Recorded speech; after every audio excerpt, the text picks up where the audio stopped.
Que vous soyez France ou Uruguay, c'est l'heure des immanquables. L'article le plus partagé du jour, jeune tué à Nantes, le policier à l'origine du tir évoque finalement un accident, sa version a changé lors de son audition. Ce vendredi matin, le policier qui a blessé mortellement un jeune homme au Breil, lors d'un contrôle de police mardi soir à Nantes, a avoué avoir menti. Ce CRS, en garde à vue depuis jeudi midi dans le cadre de l'enquête menée par l'Inspection Générale de la Police Nationale, IGPN, a évoqué un accident, selon son avocat.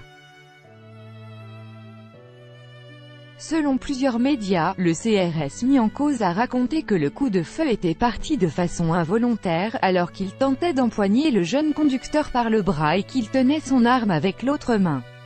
Il a reconnu avoir fait une déclaration qui n'était pas conforme à la vérité, a déclaré son avocat Laurent-Franck Liénard.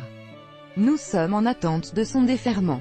Normalement il doit être déféré dans l'après-midi.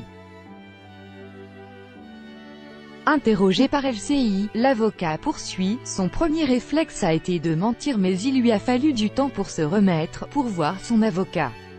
Aujourd'hui, il est plus serein sur l'acte qu'il a commis, qu'il regrette et qu'il regrettera toute sa vie. Un article à lire dans son intégralité par ici, l'article le plus lu du jour, vidéo. Résultat du bac 2018, 4 conseils pour préparer l'oral de rattrapage. Alors, tu l'as eu, fin du suspense pour les 750 000 candidats au bac 2018, les résultats sont tombés ce vendredi.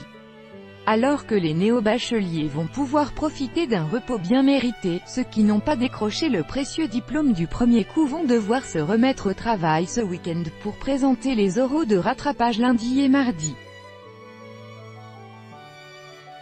Pour les IED, voici 4 conseils pour se préparer au mieux au repêchage. À lire là, l'article le plus à lire du jour, Coupe du Monde 2018, dernier carré.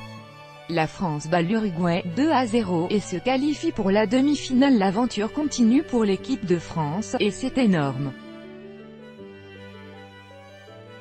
Dans un quart de finale qu'on annonçait tendu et difficile, l'équipe de France a très largement tenu son rang en dominant plutôt tranquillement l'Uruguay 2-0 grâce à des buts de Raphaël Varane et Antoine Griezmann.